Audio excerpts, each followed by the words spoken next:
Hi everyone, it's my pleasure to introduce you to episode 4 of the short story.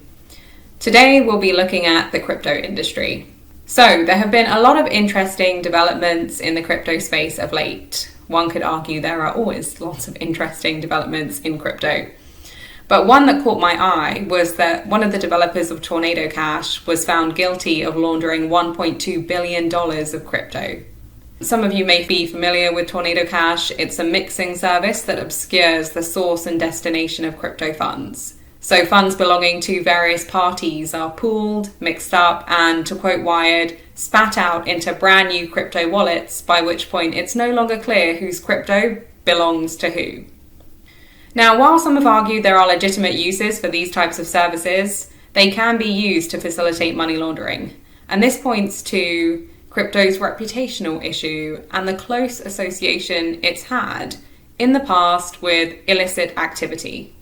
Last year, crypto and fintech companies paid $5.8 billion in fines. Regulators globally are continuing to pay close attention to the industry, both as it matures and attracts more financial flows, and given its reputation.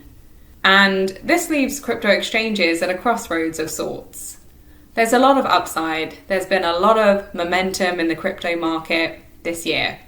But there's also a lot of attention from regulators and the market reputation issue that we mentioned.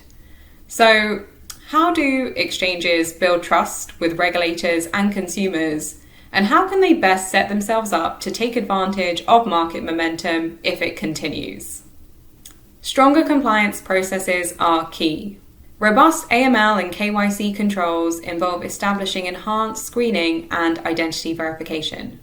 Effective screening is underpinned by intelligence that's up-to-date and reliable and includes watch lists, government records, and media screening. From an identity standpoint, crypto's core user cohorts include the young and the global.